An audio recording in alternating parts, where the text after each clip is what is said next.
40. Brahmovacha. Namaste. Shita Sattvaya Dharmadinam Cha Sutaye Nirgunaya Cha Yat Kastam Naham Vedapare Api Cha Brahmo Dharmadinam cha sutaye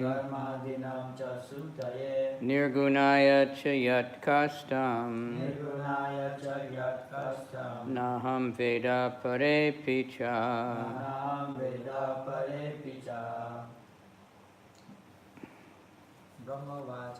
Brahmovacha Namaste Shuta Sattvaya Dharmadinam cha sutatye Nirgunaya cha yat sattvam Naham Veda Pare Picha. Brahmo Vacha Namaste Sprita Sattvaya Namaste Shita Sattvaya Dharmadinam Chasutaye Nirgunaya Chayat Kastam Naham Veda Pare Picha. Brahma personified Vedas. Uvacha said, Nama respectful obeisances. Te unto you, the shelter of the quality of goodness. Dharma adinam of all religion, austerity and penance. Cha and Sutaye the source. Nirgunaya transcendental to material qualities of the Supreme Lord. Kastam the situation. Not. Naham aham I. Veda no. Apare others. Api certainly. Cha and. Translation. The personified Veda said, we offer our respectful obeisances unto you, the Lord, the shelter of the quality of goodness, and therefore the source of all religion, austerity and penance. For you are transcendental to all material qualities, and no one knows you or our actual situation. Can I repeat it? The personified Veda said, we offer our respectful obeisances unto you, the Lord, the shelter of the quality of goodness, and therefore the source of all religion, austerity, and penance. For you are transcendental to all material qualities, and no one knows you or your actual situation. Purport. By His Divine Grace, A.C. Bhaktivedanta Swami Prabhupada. In the material world, there is a trinity of the three material qualities. Lord Vishnu has accepted the superintendence of the quality of goodness, which is the source of a religion, knowledge, austerity, renunciation, opulence, etc. Because of this, actual peace, prosperity, knowledge, and religion can be attained when the living entities are under the control of the quality of goodness.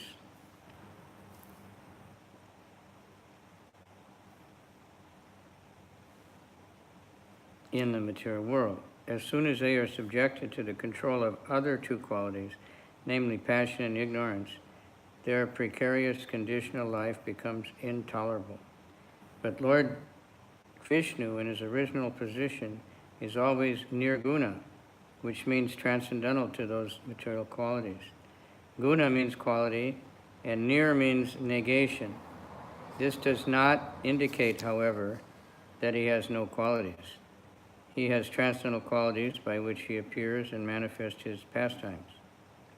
The positive transcendental qualitative manifestation is unknown to the students of the Vedas as well as to the great stalwart demigods like Brahma and Shiva. Actually, the transcendental qualities are manifested only to the devotees.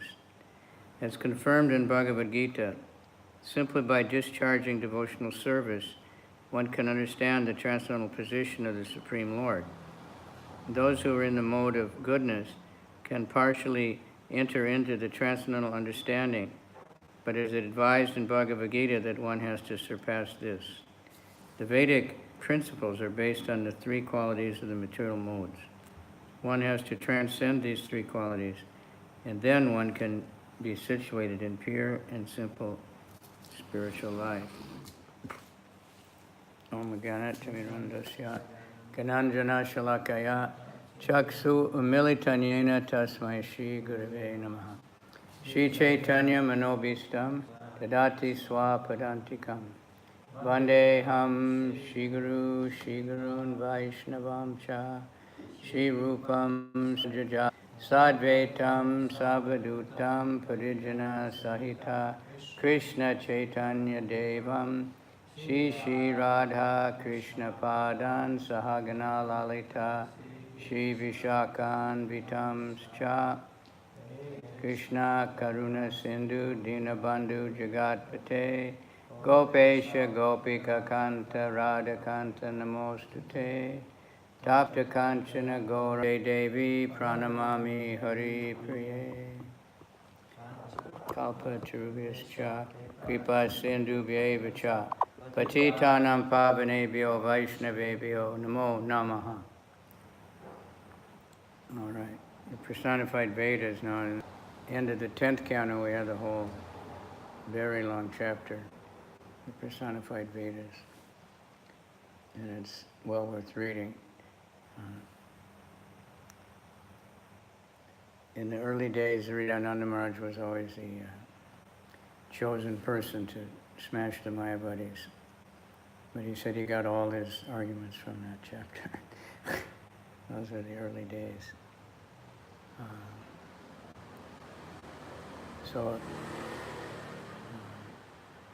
Krishna is inconceivable, Achincha.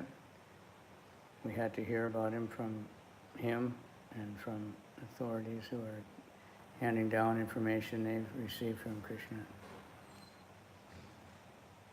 And somehow or other, it's quite interesting that when we were in this Rath Yatra there in Pattaya, we passed twice because both sides, there's a big advertisement for that Believe It or Not museum. I don't know if you've ever been there. Huh? I've been there when I was a student. I've never been there, but I used to read it all the time when I was maybe, I don't know how old, not past high school, but it used to be in the newspaper sometimes every week, and there were books. And he actually went all over the world finding far out things that, apparently defy our knowledge of the laws of nature or something. But I was thinking, there's a Rath Yatra in Pattaya, which is a world-famous place for degraded, sinful life. People are coming from all over the world. Devotees said the Indians, that when they know Thailand, they only know Pattaya. The certain class of Indians. And they just come rushing there for, the enjoyment. So much, things you can do there. And we don't want to mention details.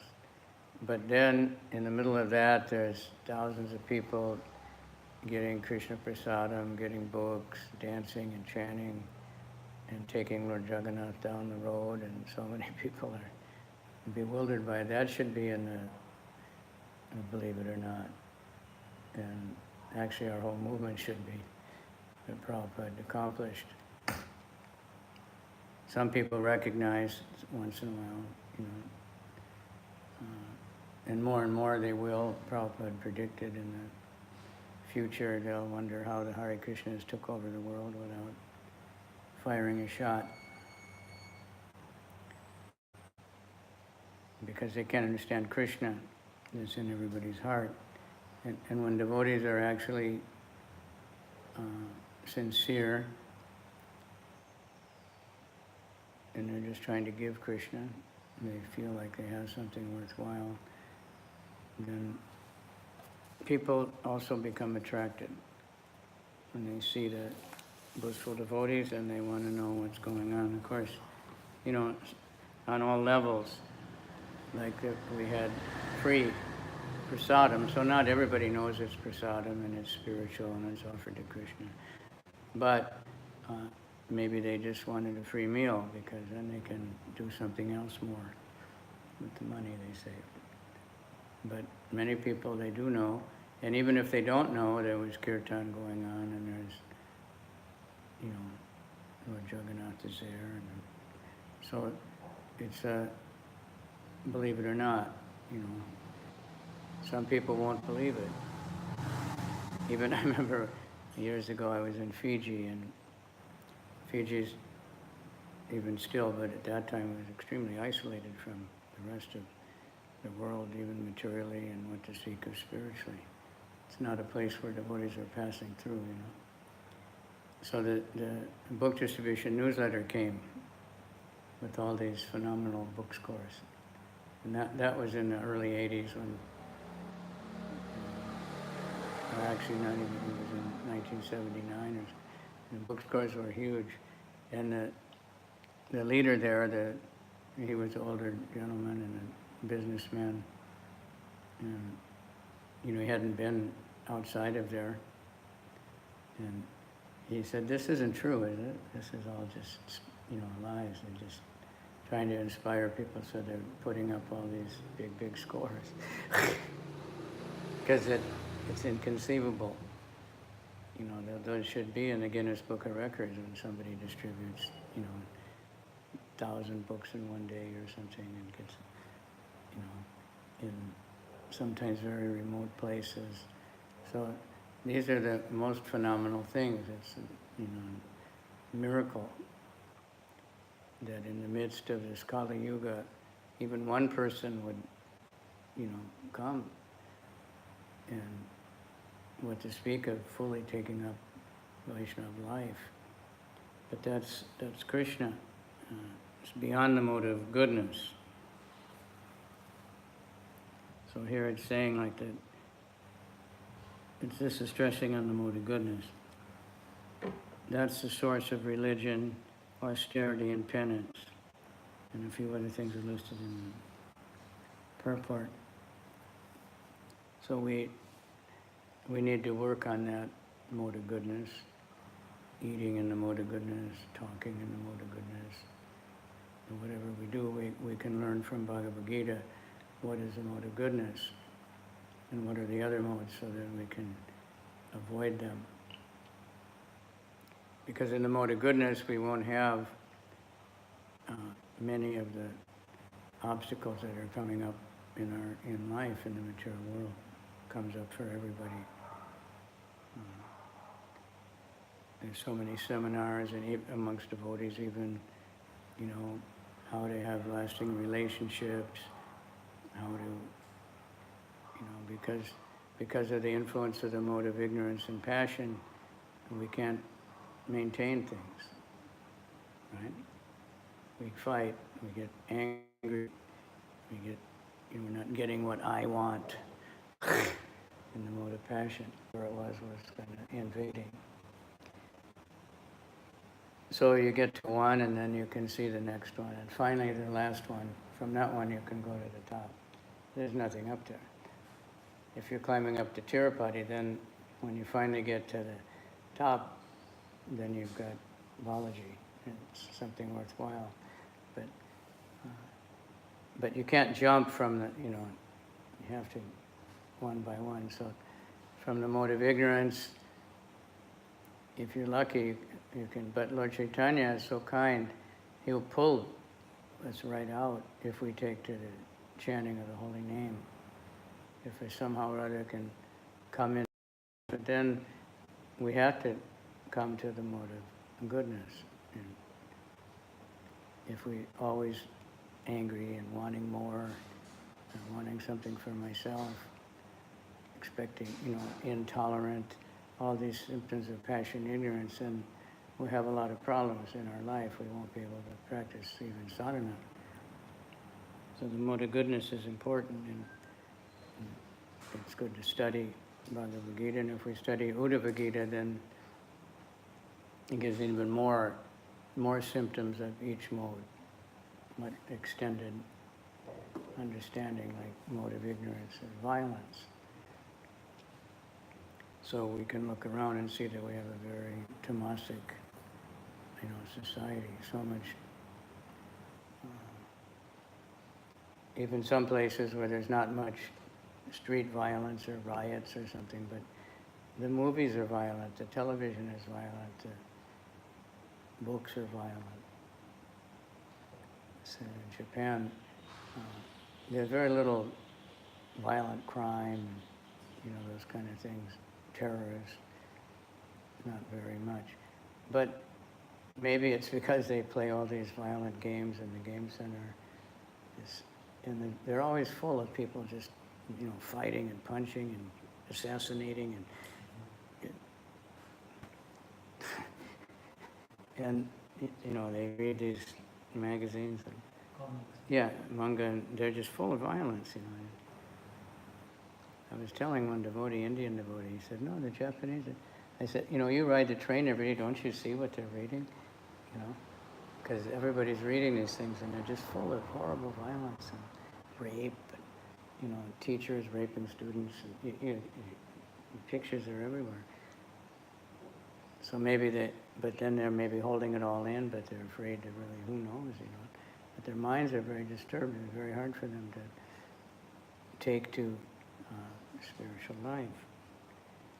Other places we have all kinds of, actual violence, but everybody's living by violence. We learn from the Bible, it says you live by the sword, you die by the sword. They didn't explain that that's how we're living, by eating animals who've been killed by the sword, right?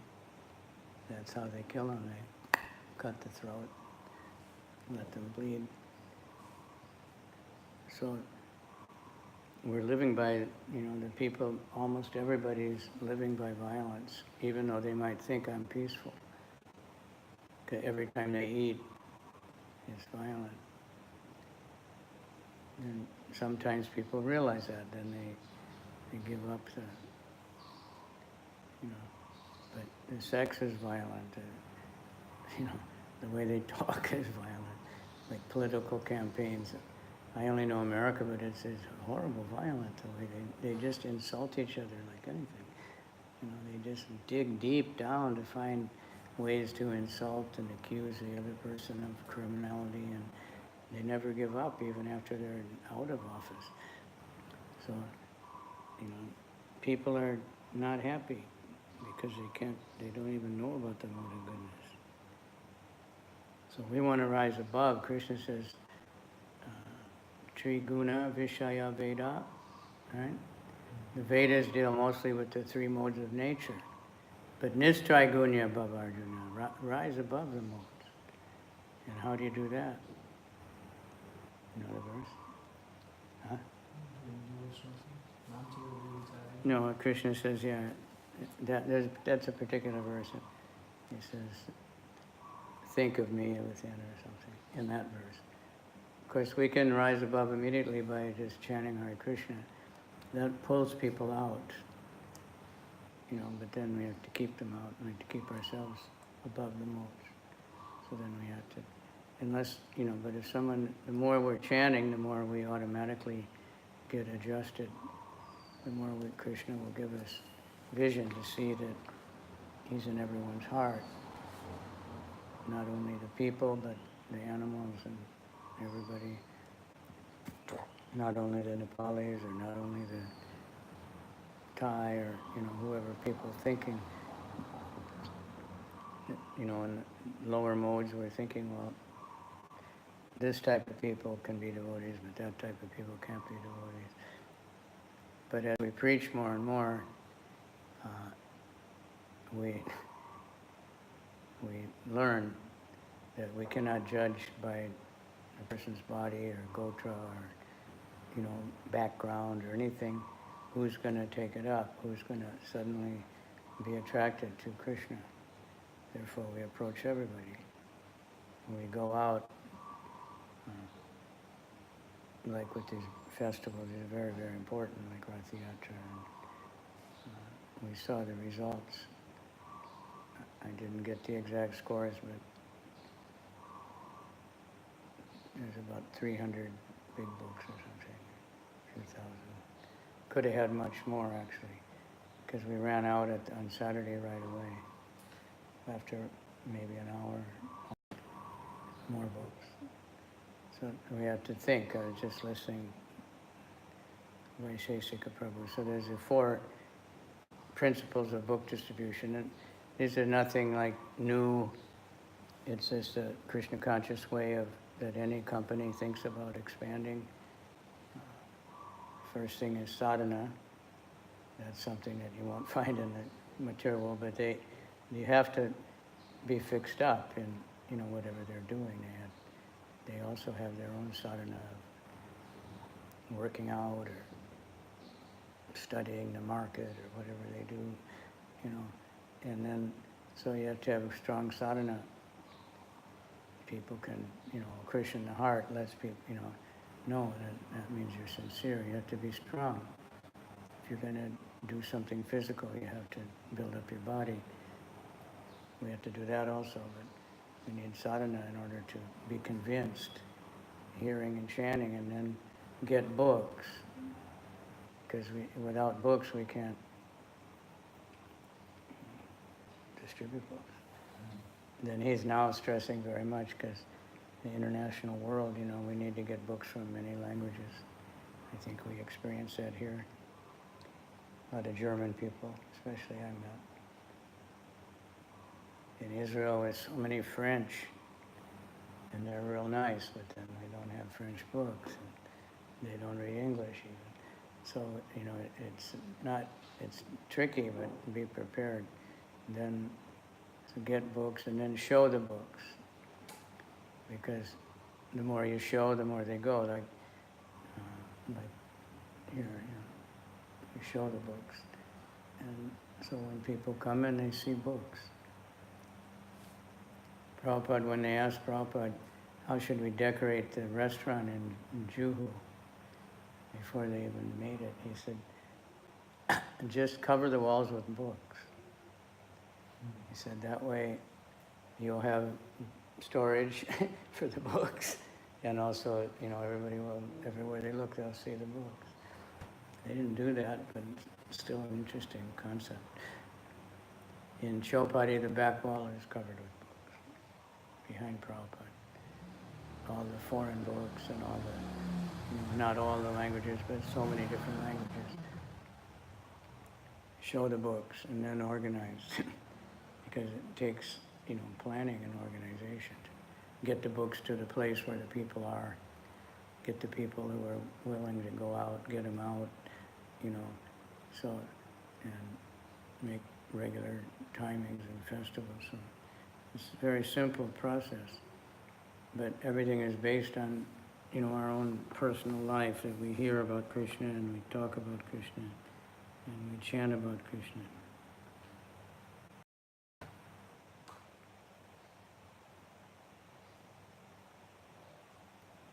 The transcendental qualities are manifested only to devotees. Simply by discharging devotional service, one can understand the transcendental qualities of the Lord. Those who are in the mode of goodness can partially enter into the transcendental understanding, but it is advised in Bhagavad Gita that one has to surpass this, rise above the modes, come to the transcendental platform. That means, because Krishna is, well, it's Shuddha Sattva, the Vaikuntha, the spiritual world, is pure goodness. In this material world, there's never a pure mode of anything maybe long ago there was almost, but there's always some mixtures. But nowadays, people go to what is apparently a mode of goodness place on the holidays, but they bring their beer with them and their boombox and their cigarettes and sit on a beautiful tropical beach somewhere, smoke cigarettes. So, they can't get pure goodness. And even in tamasic people, sometimes they become nice. They do something that's more sattvic. They do some kind activity or something. But we have to practice. So the topmost kindness, the topmost good thing we can do is to give people Krishna. To be examples and make facility, advertise, so people know. Like you saw that sound truck that was there in the Rath Yatra. I don't know how many weeks, but a couple of weeks I think he had that just driving around. He hired that truck with the advertisement for Rath Yatra and playing Kirtan, just driving around Pattaya. It works, it must work, because in Tokyo, they create all these pop singers. They just get some cute young girl and teach her a few moves, and I don't know who's really singing. And when they come out with the new album, they get a big truck, a really big one, and they cover the whole side of the wall, debut album, so-and-so, nobody's ever heard of them. And it goes all around and around, for weeks, and everywhere you look, you see this. And it must work, otherwise why would they invest so much money? So we also get out, if we go and do chanting, if we're showing the books to people, and then he said something very interesting. He said, our real goal is not just distributing books, but to leave everybody with a good impression. Whether they take the book or whether they donate or not, that we're very, very friendly with them and very grateful that we met them and that they talked to us. So, when we're sattvic, of course, then automatically you make a nice impression on people, because they don't see that too much, in the material world. And Prabhupada said our sincerity is the most powerful thing, that people haven't seen anybody really sincere. People are, for some reason, they're selling whatever they're selling, or they're promoting whatever they're promoting, but it's not because they're feeling like it's so valuable because it's helped me so much, and they're really convinced that this is the best thing. Although some people are, but this is what attracts people. And when we have good sadhana, when we read the Bhagavad Gita regularly, and we discuss it, we see how it works, and it brings people up. And the more we distribute, the more we show the books, the more people wake up. More people know about Krishna. Prabhupada, when he had, we're not sure, he had a goal, definitely. He was changing his exact plan to get to that goal constantly also. But his pamphlet that he had printed in India before he came to America, he was saying 60 volumes of Srimad Bhagavatam, the entire canto. He was advertising, but he had only the first canto at that time and no money, and had no idea that anybody, there wasn't a market, waiting, people just waiting for Srimad Bhagavatam. No one ever heard of it. And in the beginning, he was just putting in bookstores. He was meeting people constantly, and a few people were taking. And it said International Society centers all over the world. He had that on his calling card when he was just him. Didn't have even maybe he'd met a few people, but so he had that vision. And then, so we need to keep up that spirit that was always a call when I was first in the movement. The Buddhists were always saying we're going to take over the world. Krishna consciousness. And people would ask us what would happen if everybody's a Hare Krishna. And they thought that would be a disaster. Because all they knew Hare Krishna was brahmacharis. They were just out in the street chanting all day long. So they thought if everybody was doing that, then it would be the end of the world. And we'd say it would be really good. And they're thinking, who will maintain the slaughterhouse? Who will maintain the cigarette factories? How will life go on? One time in Chicago airport, there was one undercover policeman, and he used to harass me a lot. And I kind of had to joke around with him. His name was Joe, I think. And he would stand behind me and say, don't take the book, it's Hare Krishna. And I would just joke. And most people would take the book anyway. So I saw him downstairs one time. We went down to the locker to get books, and he was in a restaurant with his friend. And I said, oh, Joe, how you doing? And the guy in the restaurant, he just started shouting, get away from me, get out of here, you people, I hate you people. And I said, why, what's wrong? He said, you people are against meat eating and whiskey, and this is my life. I live by selling meat and whiskey. And Prabhupada said that's why they're against us. Because they find out that we're stopping people from eating meat and then they think their economy will be finished. The 4 pillars of their society is gambling and meat eating and intoxication and illicit sex.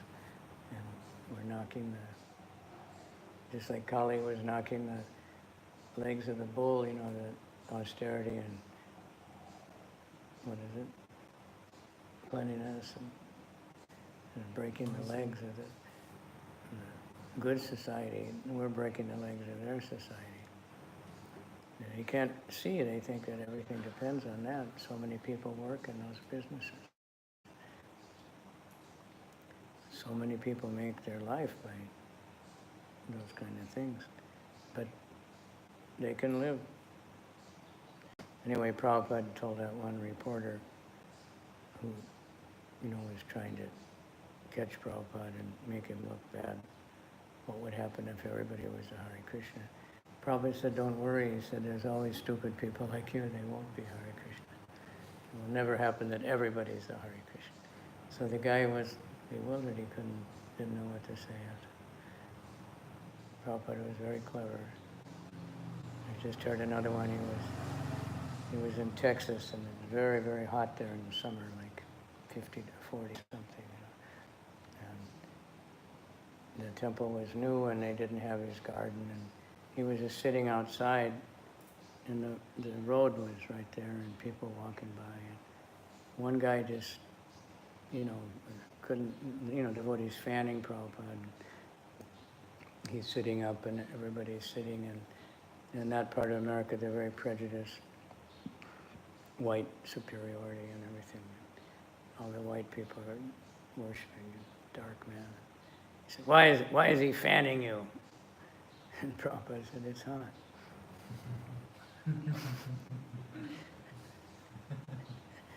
Very simple explanation. And the guy just, he couldn't, I don't know if he was happy about it, but he couldn't answer. They're expecting and say, well, I'm their leader and they're worshiping me. And they never say things like that. So anyway, we need to hear this Bhagavatam. This is Daksha.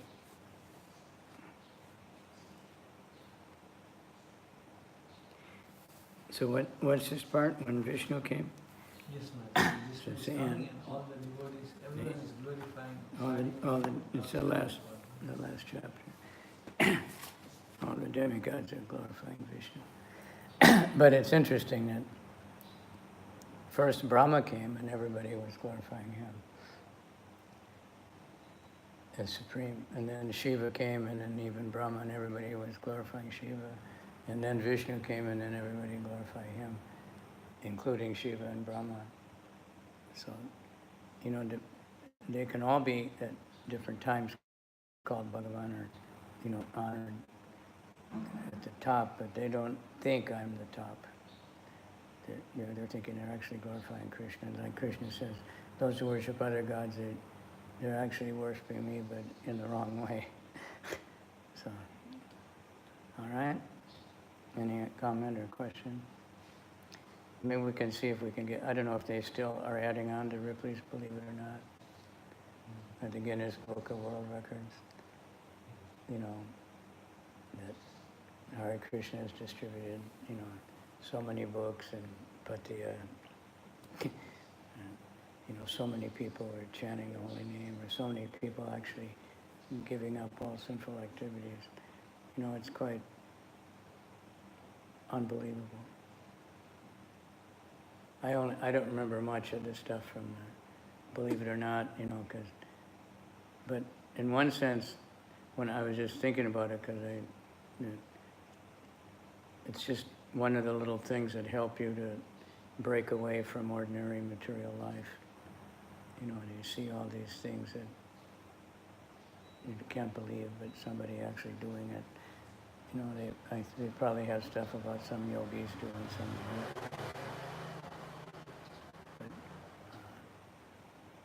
Believe it or not, in Kali Yuga, Lord Chaitanya is coming and thousands and millions of people are giving up sinful activities, and Kali himself is fearful and ready to give up.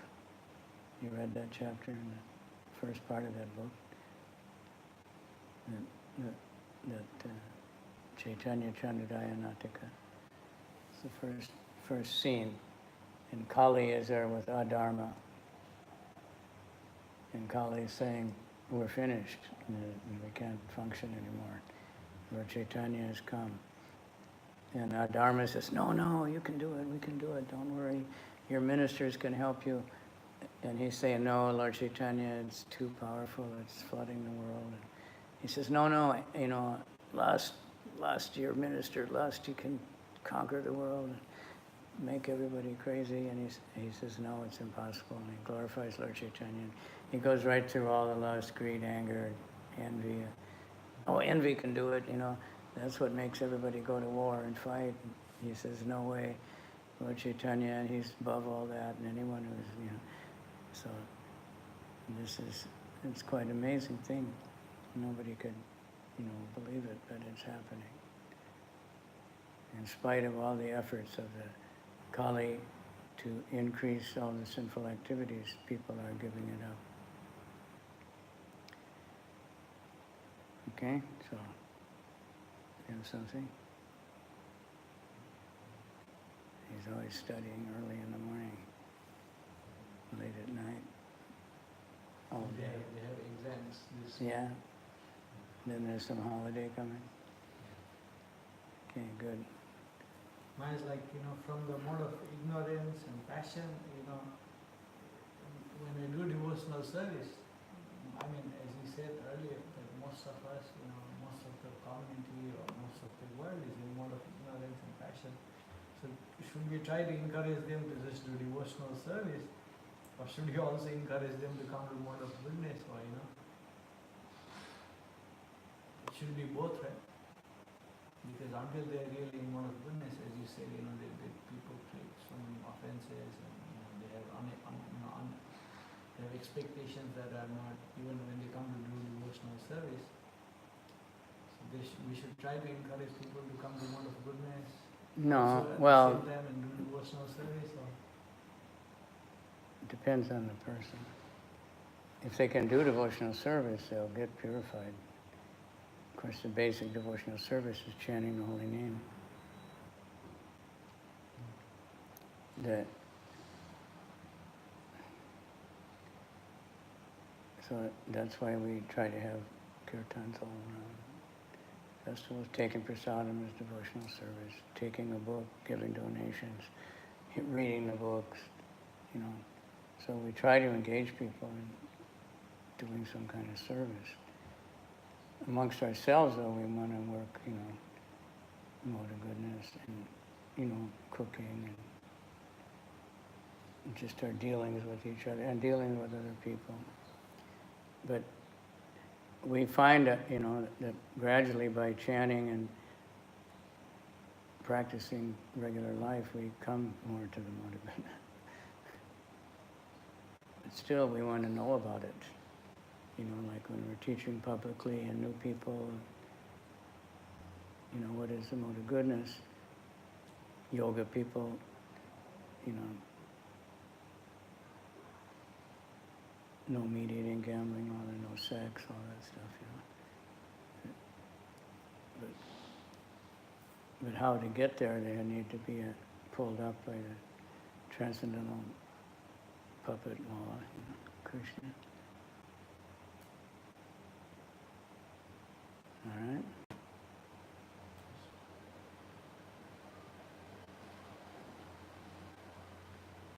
All right? Anything? Yeah. As we in October was saying that we are saying Bhakti Dharmana, and even if we pause down, we fall down to the mode of goodness. And I was thinking like for me also sometimes it's like either too much in the mode of goodness or in ignorance. So how do we gradually progress to the mode of goodness? How Well, by regular practice and, you know, regular sadhana, that's the mode of goodness. You have to practice a little bit sattvic to daily chant the holy name, follow the regulative principles. The regulative principles are not necessarily spiritual, they're sattvic, right? Just being vegetarian or not having sex or not gambling or, you know, meat eating. There's people, there's animals, you know, but it's sattvic. It's human life, actually. It's not necessarily, it's not going to get you back to Godhead just by that. But in order to practice regular sadhana, we need to do this.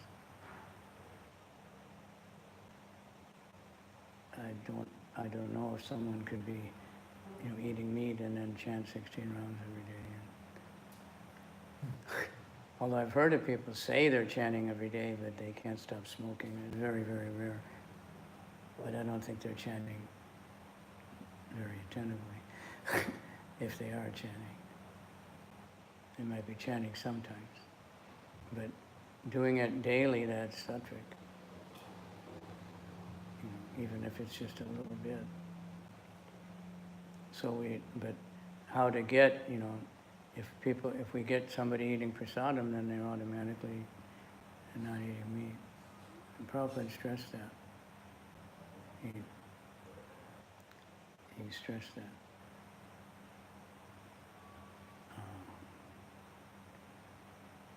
You know, we're not vegetarians, Krishnatarians. You know, take only prasadam and automatically you're vegetarian. But just being vegetarian, like we see some vegetarians now, especially, they're very fanatic, you know, that they're like the highest platform of something, just because they're not eating meat or something. Maybe they don't drink milk or they don't use wool or whatever, you know. And they make a religion out of it, but it's godless. People make, you know, something that's sattvic, and they just make that the complete. That's not the complete thing. But we have our principles, we have our rules, because otherwise, how can we practice chanting regularly? And how can we influence anybody? There are sahajiyas they chant all the time, but they're also intoxicated. So they're not really chanting for Krishna's pleasure. They're not. It's not. Chanting can also be in the different modes of nature. You read that in Kapila's teaching. When we first read that, we were like, how can that be? Because the holy name is transcendental, but the chanter may not be transcendental. And you can be vegetarian in the mode of passion also.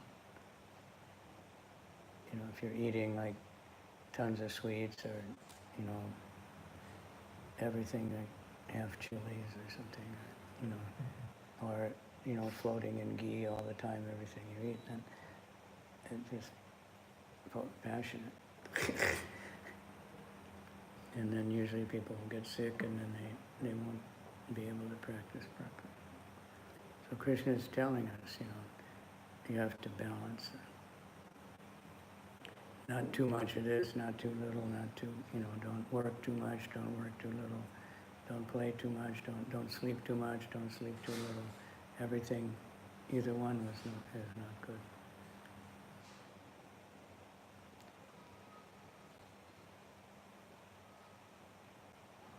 All right? Okay, so, Hare Krishna. Srimad Bhagavatam ki jai. Daksha Yagya ki jai. A very important Leela. You know, so many things are there.